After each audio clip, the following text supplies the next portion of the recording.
이번 주는 일여전도회가 하겠습니다. 하나님 말씀 보겠습니다. 하나님 말씀은 누가복음 17장 5절부터 10절입니다.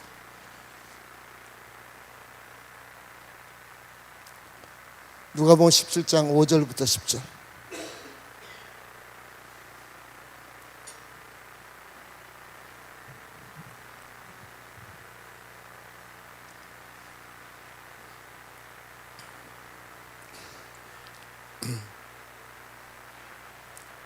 사도들이 주께 여짜오되 우리에게 믿음을 더하소서 하니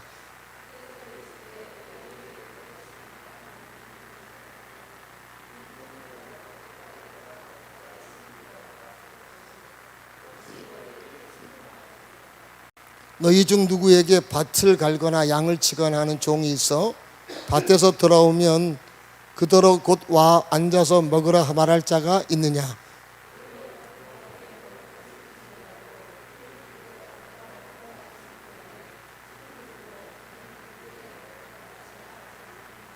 명한 대로 하였다고 종에게 감사하겠느냐? 이와 같이 너희도 명령받은 것을 다 행한 후에 이르기를 우리는 무익한 종이라 우리가 하여야 할 일을 한 것뿐이라 할지니라. 아멘. 하나님 앞에 경배를 드립니다. 우리의 영이 하나님 앞에 엎드립니다. 영광 받으시기에 충분하신 하나님 아버지께서 우리 예배를 통해서 영광 받아 주시옵소서. 우리의 고개를 들게 하시고 원수의 목전에서 잔치상을 베풀어 주신 하나님이시기에 참으로 오늘도 예배에 참여한 모든 성도들 또 예배에 참여하지 못한 성도들에게도 저들이 삶의 현장에서 고개를 들 수 있도록 하나님 역사하여 주시고 저들의 앞에 하나님이 어려운 시기에 잔치상을 베풀어 주시옵소서. 오늘도 하나님의 말씀을 들으려고 합니다. 하나님의 말씀이 우리 가운데 잘 들려져서 우리 영이 더욱더 하나님 힘을 얻게 하시고 세상을 넉넉히 이겨나갈 수 있게 하여 주시옵소서. 예수 이름으로 기도합니다. 아멘. 한번 고백합니다. 하나님 제가 왔습니다. 하나님 사랑합니다. 지난 잠언 구절을 같이 한번 읽어보겠습니다. 지난 잠언 구절 같이 한번 읽습니다. 시작. 무지한 말로 생각을 어둡게 하는 자가 누구냐? 너는 대장부처럼 허리를 묶고 내가 내게 묻는 것을 대답할지니라. 아멘. 지난주 말씀은 결론이 이것입니다. 대장부처럼 고개를 쳐들고 씩씩하게 세상을 살아가라. 왜냐하면 너에게는 내가 있지 않느냐? 하나님 하신 말씀이었습니다. 우리가 신앙인으로 이 땅을 살아갈 때 깨닫는 것 중에 하나가 믿음이 중요하다라고 하는 생각을 많이 합니다. 예수님의 제자도 믿음의 중요성을 실감했어요. 그래서 예수님이 늘 사역을 할 때마다 던지는 말이 뭐냐면 내 믿음대로 된다. 네 믿음이 너를 고쳤다. 믿음이 너를 구원하였다. 두려워하지 말고 믿기만 하라. 이렇게 계속 믿음을 강조하니까 제자들의 마음속에 무슨 생각이 드냐면 야, 내가 큰 믿음을 가지면 내가 큰일을 할 수 있겠구나. 그런 생각을 갖게 됩니다. 그건 우리도 마찬가지예요. 내가 큰 믿음을 가지면 큰일을 할 수 있지 않느냐. 그래가지고 이제 제자들이 예수님께 요청을 하는 거예요. 우리 한번 5절의 말씀을 볼까요? 한번 5절 같이 한번 읽습니다. 시작. 우리에게 믿음을 더하소서 하니. 예. 예수님 우리에게 큰 믿음 좀 주세요. 우리가 사역하는 것이 이 정도가 아니고 큰 믿음을 가지고 좀 폼나게 좀 사역하고 싶습니다. 이렇게 예수님께 제자들이 요청을 합니다. 여러분 큰 믿음 갖고 싶으세요? 예, 큰 믿음 갖는 게 중요해요. 그랬더니 예수님이 너희들 참 나한테 잘 얘기했다 이러면 좋았을 텐데 그런 얘기를 하지 아니하시고 뭐라고 말씀하시냐면 한번 6절의 말씀 볼까요? 6절의 말씀 같이 한번 읽습니다. 시작. 주께서 이르시되 믿음이 있었더라면 이 뽕나무더러 뿌리가 뽑혀 바다에 심기하라 했을 것이요 그것이 너희에게 순종하였으리라. 큰 믿음 달라고 그랬더니 주님은 뜻밖의 말씀을 하시는 거예요. 너희에게 겨자씨 하나 할 만한 믿음이 있는데 그 믿음을 잘 사용하면 놀라운 일들이 일어난다. 그 얘기를 하시는 거예요. 그래서 주님이 이제 우리에게 원하시는 거 이런 거죠. 뭐냐면 우리는 큰 믿음을 갖기를 자꾸만 원하는데 그게 중요한 게 아니고 지금 내가 가지고 있는 믿음을 잘 사용하는 게 중요하다는 거예요. 여러분, 예수 믿는 사람들은 거듭날 때 하나님 우리에게 믿음을 줘야 안 줘요? 믿음을 주잖아요. 믿음을 줬기 때문에 예수님을 믿게 되는 거고, 믿음을 주었기 때문에 예배가 중요함을 깨닫고 예배를 드릴 수 있는 거예요. 여러분, 우리가 거듭나는 순간에는 주님이 우리에게 겨자씨 하나할 만한 믿음을 주셨다는 거예요. 우리 안에는 다 그런 믿음들을 갖고 있어요. 물론 그 과정 속에서 믿음이 더 자라서 믿음이 더 커진 분도 있고 그렇지만 근본적으로 우리 모든 거듭난 성도들에게는 겨자씨 하나할 만한 믿음도 갖고 있다는 거예요. 근데 더 큰 믿음을 가지려고 하지 말고 내가 가지고 있는 믿음을 잘 사용하는 게 중요하다는 거예요. 여러분, 그게 중요해요. 로마서 12장 3절의 말씀을 한번 볼까요? 한번. 자, 같이 한번 읽어보겠습니다. 시작. 내게 주신 은혜로 말미암아 너희 각 사람에게 말하노니 마땅히 생각할 그의 생각을 본줄 말고 오직 하나님께서 각 사람에게 나눠주신 믿음의 분량대로 지혜롭게 생각하라. 여기 줄친데 보세요. 하나님께서 각 사람에게 뭐라고요? 나눠주신 뭐가 있다는 거예요? 믿음이 있다는 거예요. 그러니까 모든 거듭난 성도들은 각 사람들에게 나눠주신 겨자씨 할 만한 믿음이 있다는 거죠. 그래서 여러분, 믿음을 다 우리 믿음을 갖고 있는데 믿음을 현실 속에서 잘 사용해야 돼요. 여러분, 어떤 사람이 예를 들어서 신용카드를 쓰라고 줬다 칩시다 그러면 그거 간직하고 있으면 뭐 하겠어요? 사용해야 될 거 아니겠어요? 그러니까 하나님 우리에게 믿음을 주셨는데 믿음을 잘 사용하는 게 중요하지 큰 믿음을 갖는 게 중요한 거 아니라는 거죠. 그러니까 믿음을 사용하다 보면 믿음이 자랄까요? 안 자랄까요? 자라나는 거예요. 지금 내게 있는 믿음을 잘 사용하셔야 돼요. 하나님 그것을 지금 우리에게 알려준다라고 하는 겁니다. 그러면 이런 생각을 하죠. 믿음은 굉장히 추상적인 건데 믿음을 어떻게 사용을 해? 오늘 다시 한번 6절의 말씀을 자세히 보겠습니다. 6절의 말씀 이렇게 말씀하죠. 주께서 이르시되 너희에게 겨자씨 하나 할 만한 믿음이 있었더라면 믿음이 있기 때문에 뽕나무도로 뭐라고 이야기한다고요? 뿌리가 뽑혀 바다에 심기어라 말하였으면 그것이 너희에게 뭐라고요? 순종한다는 거예요. 그래서 뭘 강조할까요? 말하는 것을 강조하는 거예요. 뽕나무도로, 뽕나무는 우리 삶의 장애물을 말하는 건데 믿음을 딱 가지고 장애물을 향해서 뽕나무가 뽑혀 바다에 심기어라고 말한다면 말한 대로 믿음은 역사할 것이다. 그 얘기를 하는 거예요. 지금 주님이 제자들에게 우리가 가지고 있는 믿음을 잘 사용하라라고 하는 것들을 강조하기 위해서 첫째는 이겁니다. 뭐냐면 하나님의 말씀을 근거로 말을 하고 살라는 거예요. 뭘 근거로 말을 하라고요? 하나님의 말씀을 근거로 말하며 살아야 돼요. 우리 인생을 살다 보면 여러 가지 장애물들이 많아요. 뽕나무 같은 장애물들이 많아요. 그런데 그런 문제 앞에서 우리가 막 허덕이고 거기에 눌려 살고 그런 것이 아니라 너희에게는 내가 좀 믿음이 있으니까 믿음을 근거로 하나님의 말씀에 맞춰서 너희들이 말을 하게 되면 믿음은 결과물을 만들어 낼 것이다 라고 하는 거예요. 그게 필요하다는 거예요.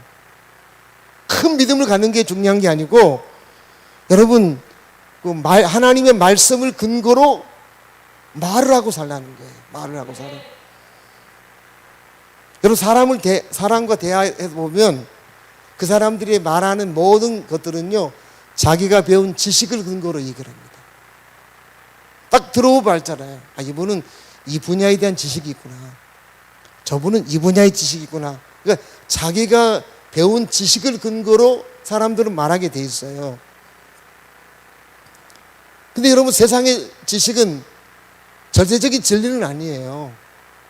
내가 알았다고 해서 그 말대로 그 지식을 듣고 막 강조를 했는데 시간이 지나보면 그게 틀린 경우도 많거든요. 세상의 지식은 올바르지 않아요. 절대성이 없어요. 근데 여러분, 세상에서 절대적인 진리가 뭐냐라고 하면 하나님만이 진리가 되신다는 거예요. 예수님께서 자신을 뭐라고 말씀하셨어요? 내가 곧 뭐라고요? 길이요 진리라고 말씀했어요. 그 말은 뭐냐면 하나님 자신이 진리면서 주님으로부터 오는 말씀 자체가 진리라는 거예요. 왜 하나님만이 절대적인 진리인가? 하나님이 온 우주를 창조하셨기 때문이에요. 그러니까 하나님이 모든 세상의 근원과 근본이 되시기 때문에 하나님만이 절대적인 진리라는 것입니다. 예. 제가 책을 하나 읽었는데 그 책 내용이 이런 내용이 있었어요. 뭐냐면 미국의 작가 어떤 사람이 자기 청년 시절을 얘기를 하면서 자기가 이제 대학 다닐 때 하숙 생활을 했는데 1층에는 어떤 분이 살고 있었냐면 그 은퇴한 음악 선생님이 살고 계셨대요.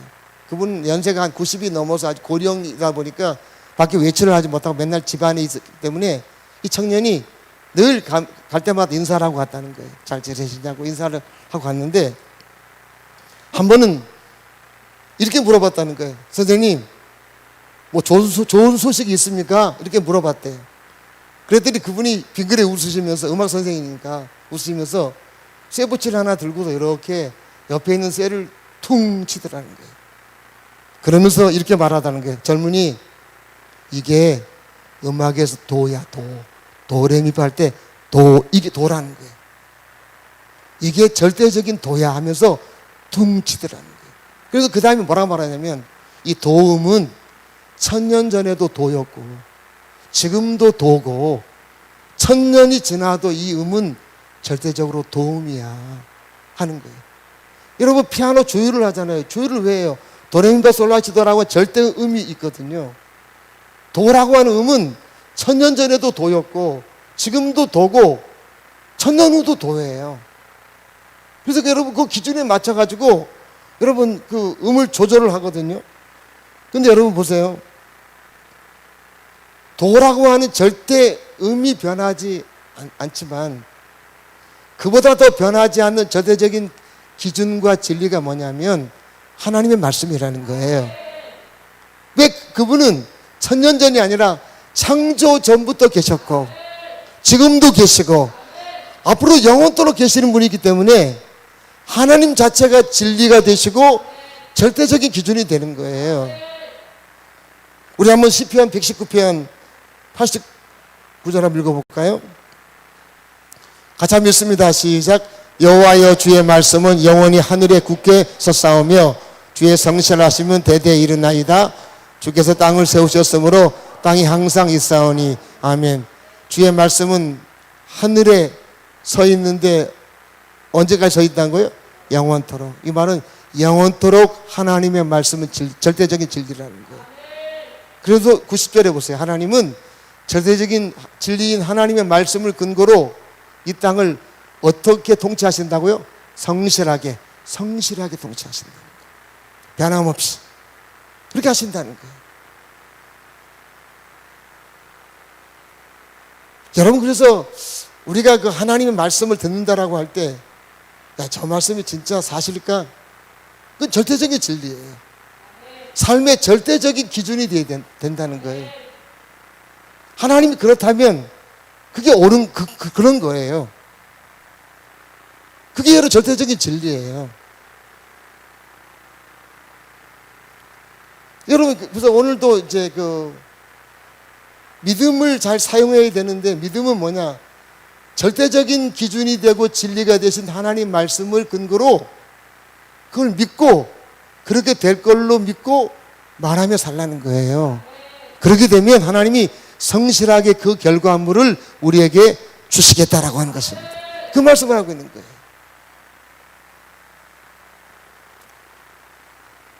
하나님의 말씀이 절대적인 진리에서 벗어나 버리면 모든 것이 혼돈이 되어버리는 거예요. 주중에 제가 여러 가지 일로 이제 복잡한 생각을 많이 했었어요. 여러 복잡했는데 갑자기 하나님이 한마디를 저한테 던지셨어요. 이렇게 말씀하셨어요. 단순해지라. 단순해지라. 그 한마디에 제가 마음에 평화가 왔어요. 하나님의 말씀에 대하여 어떻게 하라고요? 단순해져야 됩니다. 단순해져야 됩니다. 여러분, 성경에 뭐 하나님 말씀이 복잡합니까? 단순합니까? 단순해요. 하나님 단순하세요. 쉽게 말씀하시죠.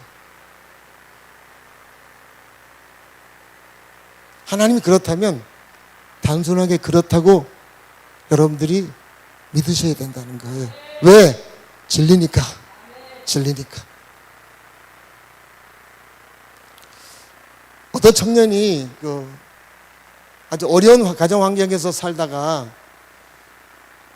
이제 어렸을 때부터 가난하게 살다가 이렇게 이제 청년 시절을 지나면서 그의 머릿속에는 늘 무슨 생각이냐면 자기는 가난한 사람이라는 생각으로 가득 차게 살았어요. 항상 말할 때도 나는 가난해, 나는 어려워, 나는 경제적으로 매우 힘든 사람이야. 맨날 그렇게 말하고 다녔어요. 그러다 보니까 진짜 자기 자신의 삶에 가난함들이 많이 밀려왔어요.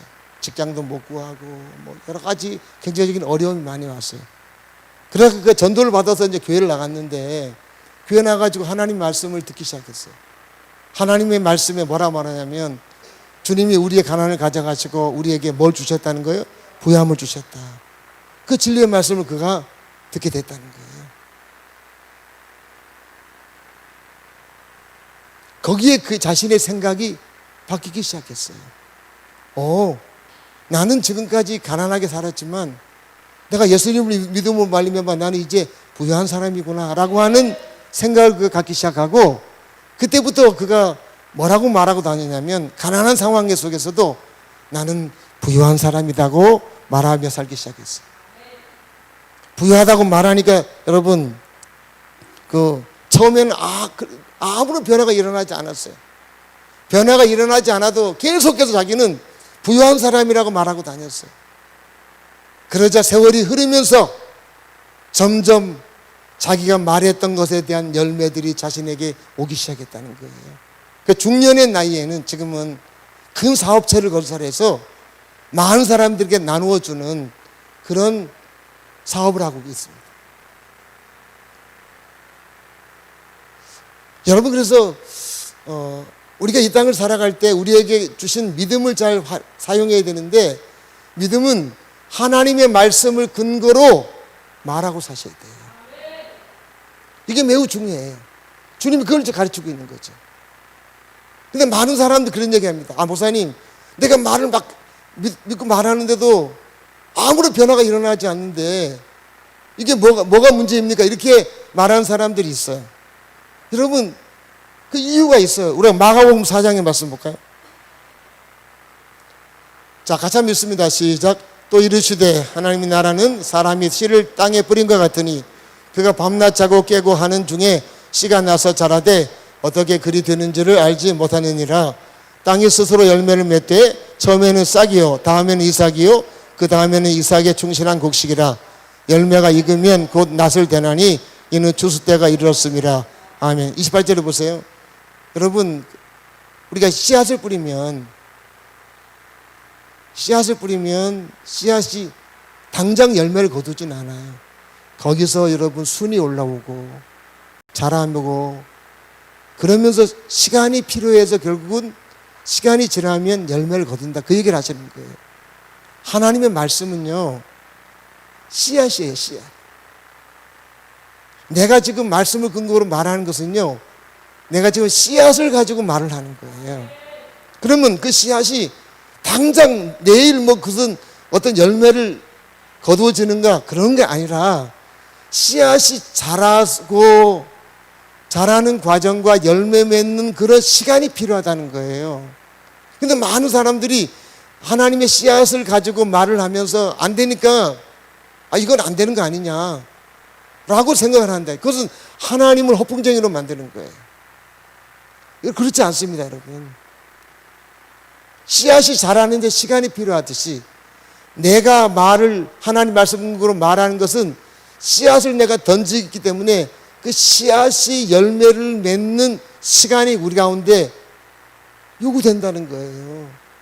근데 그 시간을 생각하지 못하고 그냥 그런 생각을 많이 하는 거예요. 주님 말씀했는데도 안 되는데, 안 되는 게 아니라 시간이 필요하다라고 하는 거예요. 시간이 필요한 거예요.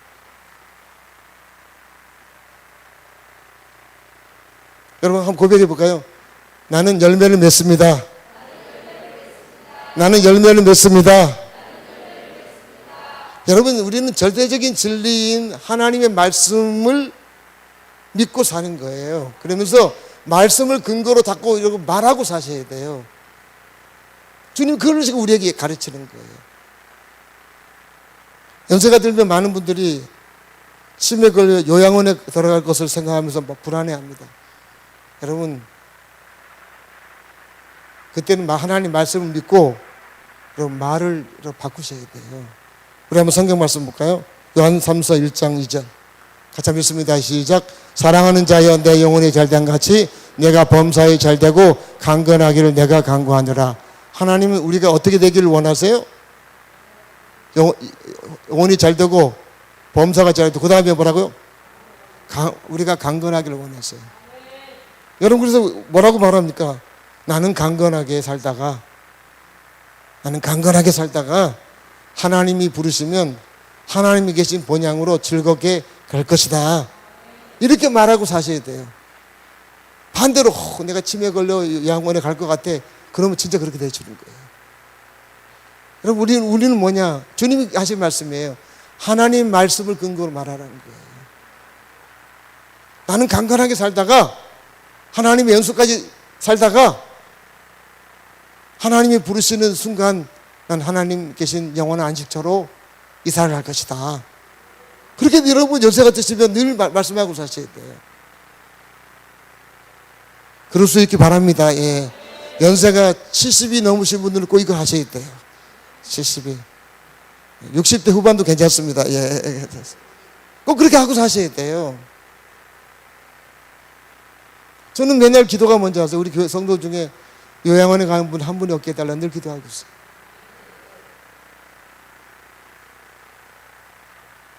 하나님의 약속의 말씀을 근거로 말하고 살라는 거예요. 우리 한번 더 시편 118편 7절 말씀 볼까요? 같이 한번 읽습니다. 시작. 여호와께서 내 편이 되사 나를 돕는 들 중에 계시니 그러므로 나를 미워하는 자들에게 보응하시는 것을 내가 보리로다. 하나님은 누구 편이라고요? 내 편이 돼서 나를 뭐하고 계시다고요? 돕고 계시다. 이 말씀을 고백하시는 거예요. 하나님 내 편이십니다. 하나님 지금도 나를 돕고 계십니다. 한번 해볼까요? 하나님 내 편이십니다. 하나님 나를 돕고 계십니다. 아멘. 말씀을 근거로 말하고 사시는 거예요. 계속 여러 말하면 하나님의 도심들이 삶 속에서 나타나게 된다는 것입니다. 시편 23편 1절 한번 볼까요? 같이 한번 읽습니다. 시작. 여호와는 나의 목자시니 내게 부족함이 없으리로다. 뭐라고 말해야 돼요? 목자시니까 나는 뭐라고요? 나는 부족함이 없어. 이렇게 사셔야 돼요.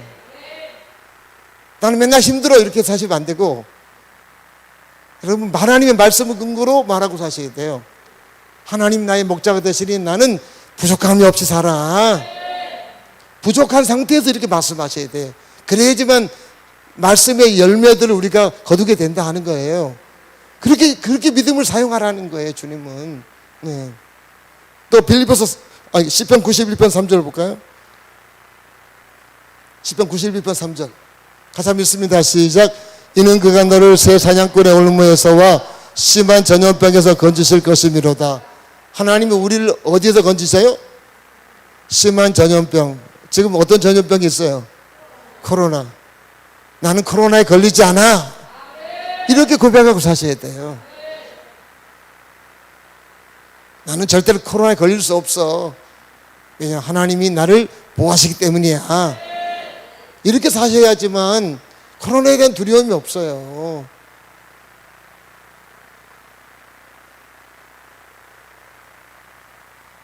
저는 사실 지금 제가 약간 몸이 좀 약한 상태잖아요. 그래도 여러분 갈 때 다 가고 해도 안 걸리잖아요. 안 걸리잖아요. 네. 저 코로나 검사 엄청 많이 했어요. 엄청 많이 했어요. 여러분, 우리가 하나님 말씀으로 말하고 사셔야 돼요. 나는 어떤 전염병도 걸리지 않아. 한번 해볼까요? 나는 어떤 전염병도 걸리지 않아. 아멘. 그건 하나님 말씀으로 말하고 살라는 거예요. 또 빌립보서 4장 19절 말씀 볼까요? 같이 한번 읽습니다. 시작. 나의 하나님의 그리스도 예수 안에서 영광 가운데 풍성한 대로 너희 모든 쓸 것을 채우시리라. 뭐라고 말해야 돼요? 하나님은 나의 모든 쓸 것을 풍성하게 채우셔. 이렇게 말씀하시라는 거예요. 아시겠죠? 그죠? 예? 하나님 말씀을 근거로 말하며 살라는 거예요. 그러면 그 결과물을 우리가 얻을 수 있다는 거예요. 하나님은 나의 필요한 모든 것들을 풍성하게 채우고 계셔. 늘 그렇게 말하고 사셔야 돼요. 하나만 더 볼까요? 베드로전서 2장 24절. 같이 한번 읽습니다. 시작. 신이 나무에 달려 그 몸으로 우리 죄를 담당하셨으니 이는 우리로 죄에 대하여 죽고 의에 대하여 살게 하라 하심이라. 그가 채찍에 맞음으로 너희는 나음을 얻었나니. 아멘. 주님이 채찍에 맞음으로 내가 뭘 얻었다고요? 예, 나는 주님이 2000년 전에 나를 고치셨어. 이렇게 말씀하고 사셔야 돼요. 아픈 부부 이렇게 하면서 주님 2000년 전에 내 관절염을 고치셨어. 계속 말씀하고 사셔야 돼요. 저는 맨날 그 얘기하고 삽니다. 주님 2000년 전에 제 암병을 고치셨어. 제가 맨날 그렇게 얘기하고 사는 거예요. 넌 아무것도 아니야. 이 병은 아무것도 아니야 하면서 제가 맨날 그렇게 말하고 사는 거예요. 근데 그 열매가 맺는 데는 시간이 필요해요? 안 필요해요? 시간이 필요하다는 거예요, 여러분. 그런데 열매 맺기까지 계속해서 우리가 삶 속에서 하나님 말씀을 근거로 말하며 살라 하는 것입니다. 그게 믿음을 사용하는 방법이다 하는 것을 우리에게 말씀하고 있다는 거죠. 꼭 그렇게 할 수 있길 바랍니다. 고다비로 두 번째까지 보려고 하는데, 그럼 7절과 8절 볼까요? 같이 한번 읽습니다. 시작. 너희 중에 누가 의게 밭을 갈거나 양을 치거나 하는 종이 있어 밭에서 돌아오면 그더러 곧 와서 앉아서 먹으라 말할 자가 있느냐? 도리어 그더러 내 먹을 것을 준비하고 띠를 띠고 내가 먹고 마시는 동안에 수종 들고 너는 그 위에 먹고 마시라 하지 않겠느냐? 주님 믿음을 사용하는 두 번째를 얘기하시는데 이런 겁니다. 뭐냐면 당시에 종들을 비유를 드는 거예요. 종이 밭에서 양을 치고 밭에서 열심히 일하고 이제 저녁에 돌아왔더니 주인이 하는 말이 내가 배고프니까 식사 준비를 해. 그랬더니 이 종이 예 알겠습니다라고 해서 식사 준비를 열심히 하더라는 거예요. 옆에서 막 식사를 할 수 있도록 서빙을 하면서 즐겁게 하더라 그 얘기를 하는 거예요. 여러분 그래서 이 사람이 보통 사람 같으면 아니 하루 종일 일하고 왔는데 뭐 나보고 자꾸 이거까지 하라고 그래. 그렇게 반응하지 않는다는 거예요. 즐겁게 주인이 시키는 대로 식사 준비를 해서 주인이 먹을 때까지 수종을 들더라 하는 겁니다. 그러면서 이 사람이 마지막에 이렇게 말합니다. 10절의 말씀 볼까요? 주님이 이제 여기에 대하여 우리에게 가르치는 말씀이에요. 믿음이 뭐냐? 같이 한번 읽습니다. 시작. 이와 같이 너희도 명령받은 것을 다 행한 후에 이르기를 우리는 무익한 종이라 우리가 하여야 할 것을 할 것뿐이라 할지니라. 아멘. 여러분 보세요. 믿음을 사용한 두 번째예요. 그 뭐냐면 내가 해야 할 일을 기쁨으로 하라는 거예요. 내가 해야 할 일을 어떻게 하라고요? 기쁨으로 하라. 여기 보니까 이와 같이 너희도 명령받은 것을 다 행한 후에 이르기를 우리는 무익한 종이에요. 우리가 할 일을 한 것뿐입니다 하면서 기쁨으로 하듯이 너희도 각자의 삶의 현장에서 해야 할 일을 기쁨으로 감당하라. 그게 바로 뭐냐? 믿음을 사용하는 것이다 라고 하는 것입니다. 여러분, 그래서 우리가 이 땅을 살면서 항상 이런 생각이 필요해요. 하나님이 나한테 하라고 시킨 일이 어떤 건가? 하나님 나에게 맡겨준 게 어떤 건가? 가정에서 내가 할 일이 뭔가? 직장에서 내가 해야 할 일이 뭔가? 뭐 교회에서 내가 해야 할 일이 뭔가 하는 거예요. 믿음을 사용하는 것은요, 하나님이 하라고 나에게 맡겨준 것을 기쁨으로 감당하는 거예요. 그게 믿음을 잘 사용하는 것이라는 거죠. 그래서 여러분, 하나님이 나에게 맡겨준 일을 성실하게 잘 감당하는 것. 예전에 어떤 성도가 저한테 찾아와서 울면서 그런 고백을 했었어요. 목사님, 이 고민은 아무도 모릅니다. 하나님하고 나밖에 모르는데 내가 힘들어서 목사님한테 얘기한다고 하면서 남편과 결혼을 했는데 결혼한 지 30여 년이 넘었는데 남편이 30여 년 동안 일을 해본 경우는 2년밖에 없습니다. 나머지는 맨날 놀러만 다녔습니다. 그래서 본인이 가정을 책임지느라 너무 힘들었다면서 펑펑 우시는 거예요. 제가 거기에서 뭐라고 대꾸를 할 수 없었어요. 얼마나 힘들면. 근데 여러분, 그렇게 말하는 남편은 교회를 열심히 다니는 분이에요. 그건 여러분 믿음의 사람이 아니라는 거예요.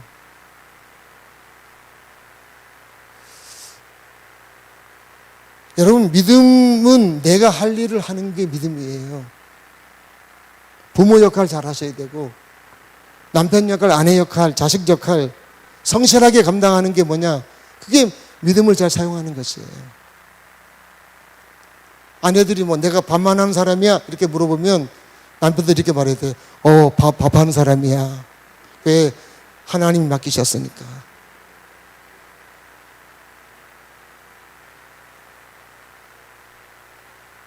남편이 나는 일하는 기계야. 그러면 당신 일하는 사람이야.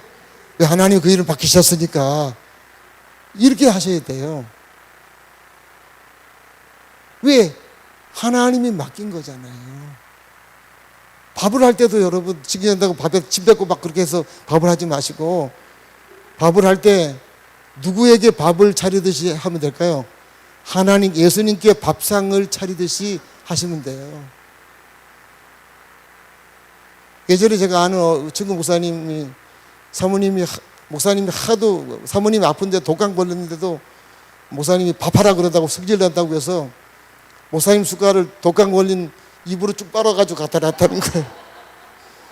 그래서 바로 독감 걸렸어요, 목사님이.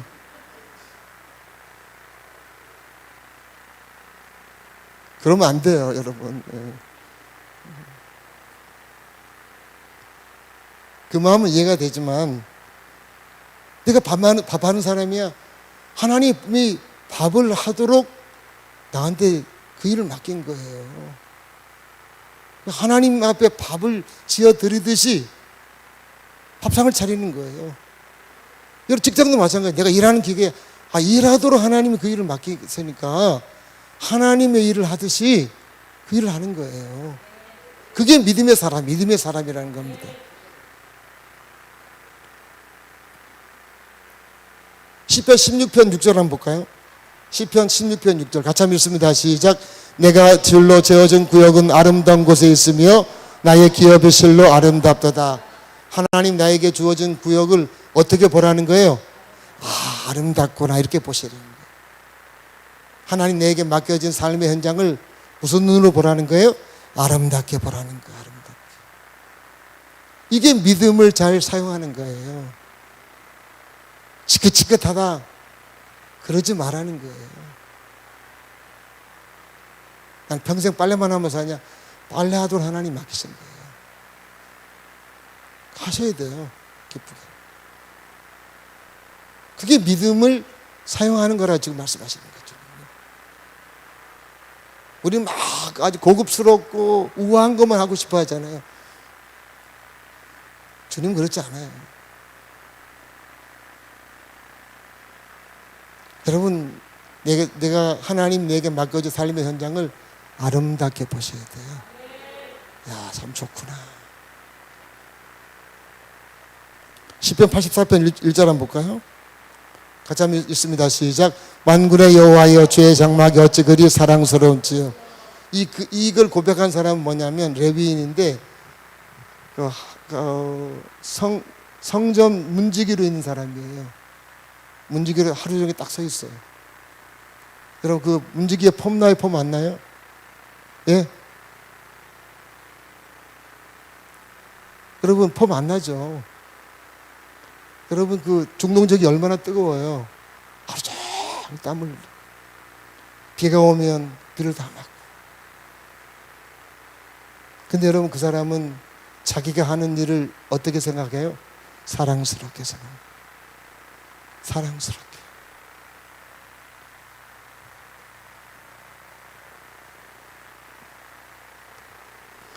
여러분 이게 믿음을 사용하는 거예요. 죽지 못해 일하는 사람은요 죽게 돼요. 그러나 자신의 일에 즐거움을 느끼고 즐거움을 일하는 분에게는 그 일이 그에게 보약이 되는 거예요. 보약이 되는 거예요. 왜? 일을 하면서 하나님은 더 그를 건강하게 만들어 주시기 때문이었어요.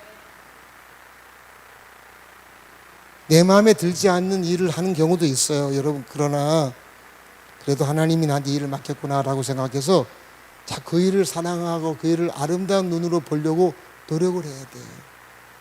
당장 때려치우겠다 그런 게 아니라 아름다운 눈으로 보려고 노력을 하셔야 돼요.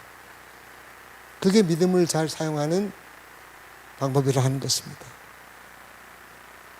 그래서 여러분 하나님의 백성들이 세상에 일을 할 때 늘 생각할 게 뭐냐면 이거죠. 안 믿는 사람들은 이 일을 그냥 생계수단으로 생각하지만 하나님 백성들은 무슨 생각하냐면 하나님이 이 일을 맡겠다고 생각하셔야 돼요. 그리고 나서 그 현장에서 하나님의 나라가 드러날 수 있도록 하셔야 되는 거예요. 우리 한번 말씀 볼까요? 로마서 14장 17절 말씀 볼까요? 한번 같이 한번 읽습니다. 시작. 하나님의 나라는 먹는 것과 마시는 것이 아니요 오직 성령 안에 있는 의와 평강과 희락이라. 아멘. 우리가 하나님 나라에 들어와 있잖아요. 그죠? 그래서 하나님 나라의 특징은 의, 절대적인 하나님의 진리, 기준과 평강과 희락, 기쁨이라는 거죠. 그게 뭐냐면 이런 거죠. 우리가 신앙인들이 직장에 가서 일을 할 때도 내 안에서 기쁨이 흘러나와야 한다는 거예요. 그게 하나님 나라를 드러내는 거예요. 가정에도 마찬가지예요. 가정에서도 내 안에서 기쁨이 드러나도록 하나님 나라를 드러내셔야 된다는 거예요. 하나님 나라의 특징이 기쁨이거든요. 기쁨. 여러분 믿음이 있다고 하면서 맨날 우울하게 살면요 그거는 믿음이 없는 거예요. 며칠 전에도 어떤 분을 만났는데 중량일 때문에 만났어요. 그랬더니 함께 만났던 사람들이 공통적으로 하는 얘기가 뭐냐면 저분은 기쁨이 너무 없어. 기쁨이 없는 이유, 기쁨이 없다는 것 자체는요 그건 믿음에 문제가 있는 거예요.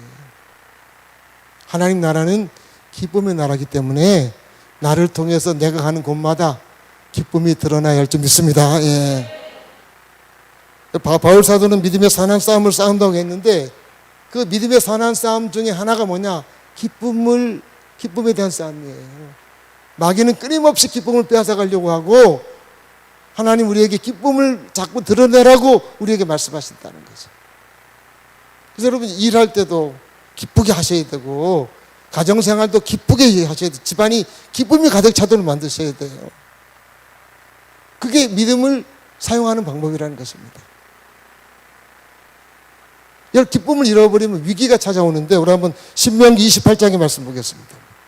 자, 같이 한번 읽습니다. 시작. 내가 모든 것이 풍족하여도 기쁨과 즐거운 마음으로 내 하나님 여호와를 섬기지 아니함으로. 보세요. 여기 보니까 47절 보세요. 기쁨과 즐거운 마음으로 하나님을 섬기지 아니함으로 말미암아 기쁨과 즐거움이 없어지면 어떤 결과가 발생? 48절 볼까요? 같이 한번 읽습니다. 시작. 내가 줄이고 목마르고 헐벗고 모든 것이 부족한 됐습니다. 기쁨을 잃어버리면 그 다음에 뭐가 따라온다고요? 처음부터 줄이고 뭐라고요? 목마르고 헐벗고 모든 것이 뭐라고요? 부족한 것이 따라온다는 거예요. 무슨 말이냐면 악한 마귀는요, 얼마든지 우리가 우울하게 살면 우울함을 근거로 이렇게 역사한다는 거예요. 그래서 우리가 하나님 세상을 살면서 일상 속에서 밥하는 것도 기쁘게 하셔야 되고, 그리고 빨래하는 것도 기쁘게 하셔야 되고, 출근하는 것도 기쁘게 하셔야 되고, 일할 때도 기쁘게 하셔야 되는 거예요. 교회 안에서 어떤 일을 할 때도 기쁘게 하셔야 되는 거예요. 기쁨을 잃어버리면 나쁜 것들이 찾아온다는 거예요. 어느 교회가 새로 목사님이 부임하셨는데, 목사님하고 성도들하고 너무 안 맞아서 성도들하고 다툼이 많이 생겼어요. 계속 다툼이 많이 생기니까 그게 이제 한 1년 정도 가다 보니까 교인들이 마음에 다 우울증이 와버렸어요. 우울함이. 왜? 그 안에 와서 맨날 다툼이 있으니까 얼마나 우울함이 있겠어요. 그러니까 우울함이 있게 되자 무슨 일이 발생하냐면 가정 안에 흉사들이 많이 일어나요. 안 좋은 일들이 많이 일어나더라는 거예요. 사업하는 사람이 갑자기 망하고 뭐 이런 안 좋은 일들이 교인들에게 막 많이 일어나더라는 거예요. 그러다가 이제 어떤 교회가 정리가 돼서 목사님이 다른 데로 가시고 새로운 목사님 오셨는데 그 목사님하고는 마음이 잘 맞아가지고 성도들이 막 마음의 기쁨이 회복됐다는 거죠. 회복되고 나니까 그 다음부터는 좋은 일들이 많이 일어나더라는 거예요.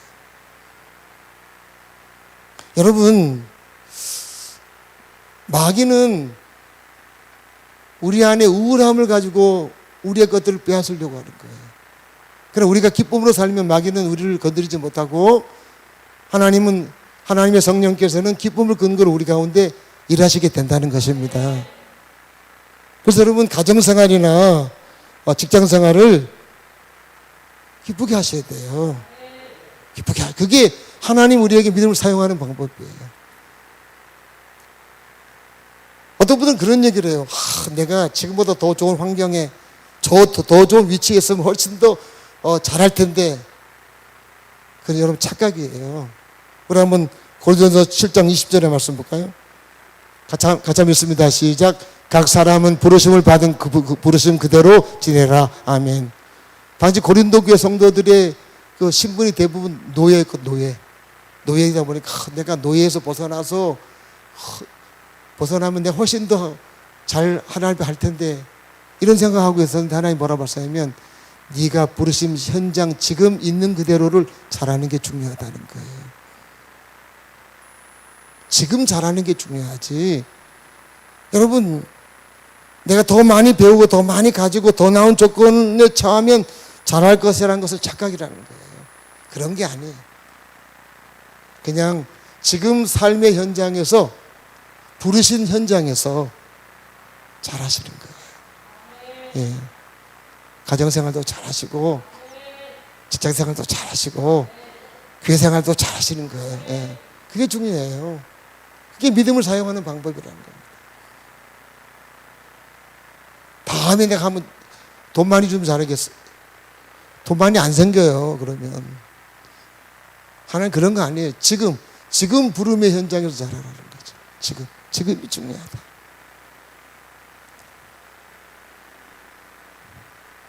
여러분, 우리는 하나님 나라에 속한 사람들입니다. 예. 우리에게는 하나님 주신 뭐가 있어요? 믿음이 있어요. 믿음. 좀 어렵잖아요. 상황이 여러 가지 어렵고 그렇지만 우리에게는 다 믿음을 갖고 있어요. 믿음을 잘 사용하는 게 지금 중요해요. 사시면서 하나님 말씀을 근거로 늘 믿음의 말을 하고 사시는 거예요. 믿음의 말을 하고. 평생 그렇게 사시면요, 내가 말한 것에 대한 열매를 거두게 되는 거예요. 그리고 지금 하나님이 나를 세우신 그곳에서 하나님 나라의 기쁨을 잘 드러내면서 여러분 생활하시는 거예요. 그럴 때 하나님이 놀랍게도 역사하시는 것입니다. 예. 그래서 좀 어렵다고 해서 거기 위축되지 마시고, 예. 나는 하나님께 속한 사람이다 라고 하는 생각을 가지시고 일상 속에서 여러분 어떤 기쁨으로 일할 때도 아주 기쁨으로 여러분 출근하시고 퇴근할 때도 여러분 기쁨으로 여러분 집에 오셔야 돼요. 거기에 촉 쳐준 가장이 집에 돌아오세요. 온 가족이 불안해요. 온 가족이 불안해. 그러면 안 돼. 기쁨으로 퇴근하시는 거예요. 기쁨으로. 그게 여러분 믿음의 사람이에요. 믿음을 사용하는 것이다 하는 것입니다. 그래서 여러분 어떤 주님의 그 주신 믿음이 우리 가운데 잘 사용되어져서 멋있는 하나님의 사람이 될 수 있길 바랍니다. 하나님 감사합니다. 오늘도 주님 앞에 나와서 아버지 이렇게 예배할 수 있어서 감사합니다. 또한 아버지 온라인으로 예배하는 귀한 성도들을 축복합니다. 하나님 우리가 믿음을 말을 하며 살게 하시고 믿음의 행동을 하며 살게 하여 주시옵소서. 예수님 이름으로 기도합니다. 아멘. 일어서겠습니다.